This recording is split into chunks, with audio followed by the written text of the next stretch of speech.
¿El Padre Pío fue envenenado?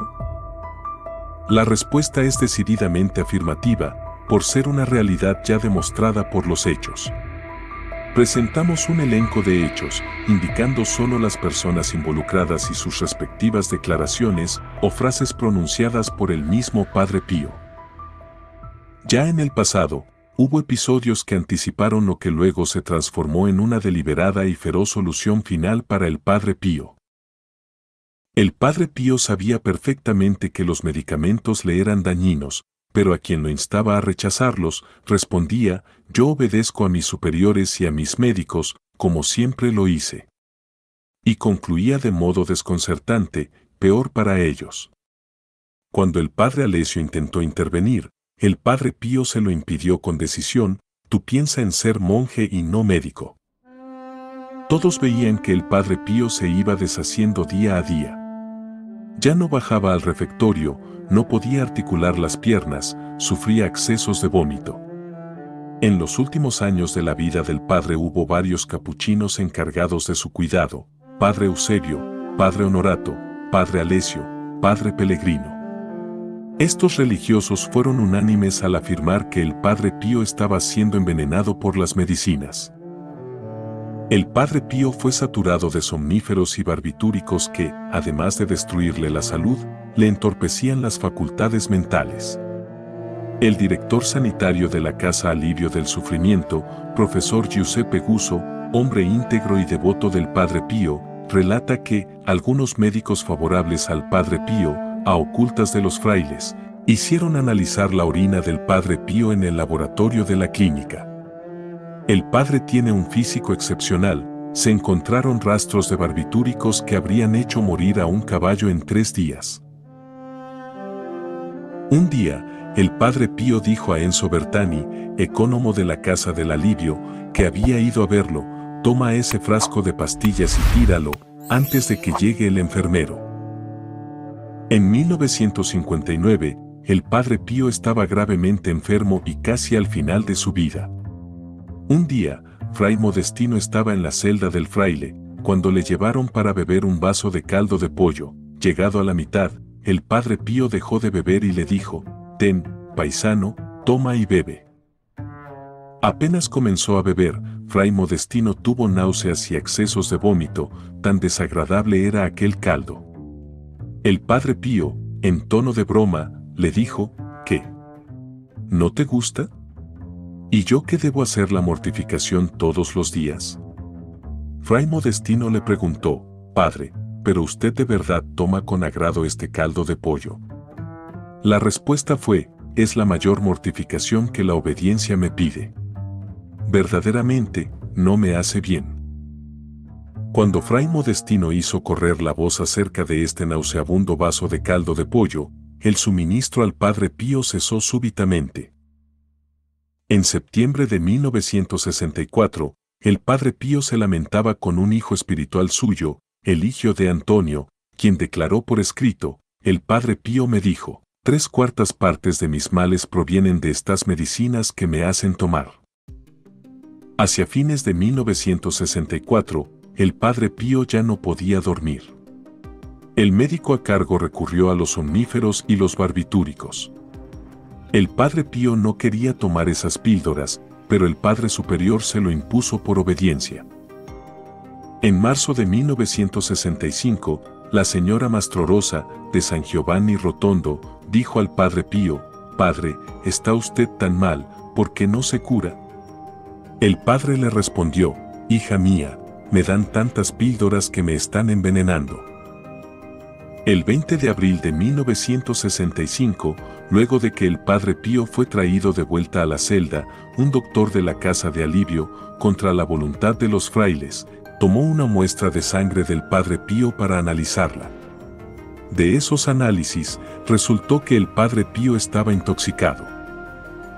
El 29 de abril de 1965, el Prof. Glauco Torlontano y el Prof. Giuseppe Guzzo de la Casa de Alivio y el Prof. Casano fueron al convento, pero, para consternación de todos, escucharon que no se puede visitar al Padre Pío, porque el Padre Guardián no quiere.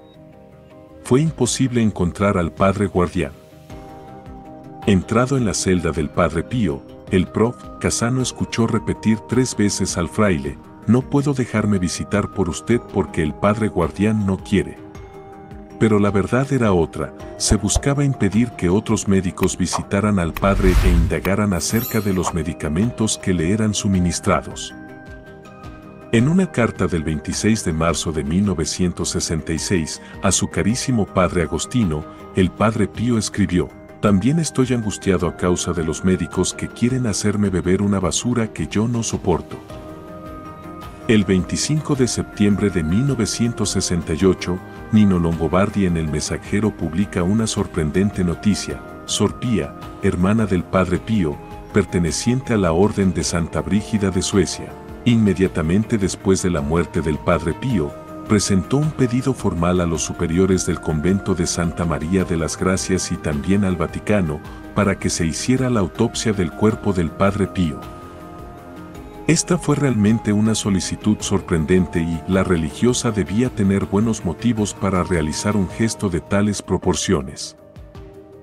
El 1 de noviembre de 1968, el padre Pellegrino, en casa de la condesa Telfener, en presencia de 5 testigos, refirió: «Hubo un periodo en el cual el Padre Pío era obligado a tragar más de 50 píldoras al día, de todo género, desde las más inocuas, como las vitaminas, hasta los somníferos y los barbitúricos.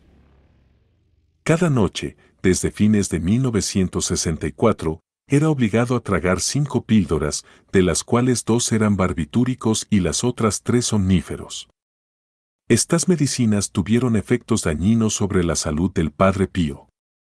Ya no podía soportar más, estaba atontado, no lograba mover un pie, tenía que sostenerlo con las 2 manos cuando caminaba. Durante la noche, no sabía cómo hacer para moverlo cuando tenía que girarlo en el lecho. Yo, y también los otros cohermanos más cercanos a él, constatamos que el Padre Pío deliraba, a veces no tenía el control de su mente. Vomitaba con frecuencia. Cuando caminaba, se apoyaba en la pared para no caer por tierra. Una noche se cayó y se lastimó el rostro. El 8 de octubre de 1969, Renzo Allegri dio a conocer hechos terribles como atención médica inadecuada al Padre Pío, incluso decididamente errada. Y aún, la existencia de un peligro terrible en la vida terrena del fraile, debido al martirio causado por envenenamiento por medicinas. ¿Quién hizo envenenar al Padre Pío? La respuesta a esta pregunta es también relativamente simple de dar, debido a la linealidad y claridad de los informes existentes que vinculaban al suministrador de medicinas, sopas, barbitúricos y venenos varios al Padre Pío, hasta el vértice supremo del cual los demás dependían. La persona que ordenaba al Padre Pío ingerir toda suerte de venenos era el padre guardián del convento de los frailes capuchinos de San Giovanni Rotondo, el padre Carmelo da San Giovanni Ingaldo. En los últimos 3 años de vida, el Padre Pío no se tenía en pie y no podía hablar, a menudo tambaleaba y caía. Cada píldora era suministrada al Padre Pío no por su médico, el profesor Sala, sino por los frailes enfermeros que lo asistían. Luego eran los frailes, específicamente el Padre Guardián, quienes suministraban los fármacos al Padre Pío. El 23 de agosto de 1963, bajo el pontificado de Pablo VI, el Padre Clemente da Santa María in Punta fue nombrado administrador apostólico de la provincia monástica de Foggia por el Card. Antoniuti, prefecto de la Sagrada Congregación para los Religiosos. El 22 de enero de 1964, engañando al Card. Ottaviani del Santo Oficio, el Padre Clemente hizo elegir, como padre guardián del convento de San Giovanni Rotondo, no al Padre Carmelo da Cesano, amigo de antigua data del Padre Pío, sino al Padre Carmelo da San Giovanni Ingaldo, el subordinado y dócil ejecutor de sus órdenes. En realidad, el Padre Carmelo da San Giovanni Ingaldo no viene como padre guardián, sino como delegado del administrador apostólico, lo que significa que cada decisión e iniciativa suya no le pertenece, sino que deriva directamente del administrador apostólico, el Padre Clemente da Santa María in Punta. El padre Clemente da Santa María in Punta, superior directo del padre Carmelo y administrador apostólico de la provincia monástica de Foggia, tenía como único y directo superior a Pablo VI. El 15 de mayo de 1964, leyendo el informe acerca del estado de la Orden Capuchina en los años 1958 a 1964, el ministro general de la Orden, padre Clemente da Milwaukee, hablando de la provincia de Foggia, declara: si decimos que esa provincia, y sobre todo el convento de San Giovanni Rotondo, nos ha causado dificultades fuera de lo normal. Ahora, en aquella provincia se constituyó un administrador apostólico. El tema le compete a él. En efecto, en los últimos años de vida del Padre Pío, la autoridad de gobierno de la provincia capuchina de Foggia se concentró exclusivamente en manos del Padre Clemente da Santa María in Punta, el cual, en cuanto administrador apostólico, tiene, en sede provincial, una autoridad superior a la del general de la Orden. ¿A quién debía responder de sus actos el administrador apostólico, Padre Clemente da Santa María in Punta? La administración apostólica es una determinada porción del pueblo de Dios que, por razones especiales y particularmente graves, no es erigida como diócesis por el sumo pontífice, y la cura pastoral de la misma es confiada a un administrador apostólico que la gobierna en nombre del sumo pontífice. Luego, desde 1963 hasta la muerte del Padre Pío, el Padre Clemente tuvo un solo superior, Pablo VI. La actividad del Padre Clemente en la provincia de Foggia no deja lugar a dudas. Los enemigos del Padre Pío son sus amigos y protegidos. El Padre Pío y sus amigos son sus enemigos y constituyen toda la cuestión que él fue llamado a desenredar. Con el advenimiento de Pablo VI, la persecución del Padre Pío de tiempos de Juan XXIII se transformó en una dura e implacable solución final de ese antiguo problema que había causado dificultades fuera de lo normal en el convento de San Giovanni Rotondo. Y la solución de tales dificultades fuera de lo normal, en palabras del ministro general de la Orden Capuchina, era responsabilidad del Padre Clemente. La solución final comenzó oficialmente el 17 de abril de 1965, cuando el Padre Clemente conversó, durante un cuarto de hora, con el Padre Pío, en su celda. Inmediatamente después, el Padre Pío se sintió mal y tuvo un colapso. De acuerdo con rumores confiables, el objeto de la conversación fue dar al Padre Pío precisas disposiciones acerca de la conducta que debería tener en la relación con los médicos y demás autoridades de la Casa de Alivio y, en particular, con los médicos amigos suyos, aún los distinguidos, de los cuales le quedaba prohibido dejarse visitar. El Padre Clemente, entonces, mandó al Padre Pío no dejarse visitar por nadie más.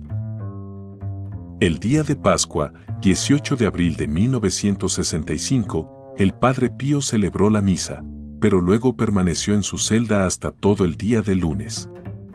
La mañana del martes 20, pidió a los cohermanos que lo ayudaran porque quería celebrar la misa, pero en los últimos escalones se desplomó y, en brazos, fue llevado nuevamente a su celda. A la mitad del pasillo se desvaneció y cayó al suelo. A partir de la Pascua de 1965, con la visita del Padre Clemente al Padre Pío, comenzó la larga agonía del Padre, que durará 3 años y medio, hasta su muerte. En este último periodo, la asistencia al Padre Pío era llevada a cabo por algunos de sus cohermanos, pero la elección de los mismos debía pasar siempre por el administrador apostólico, el Padre Clemente da Santa María in Punta.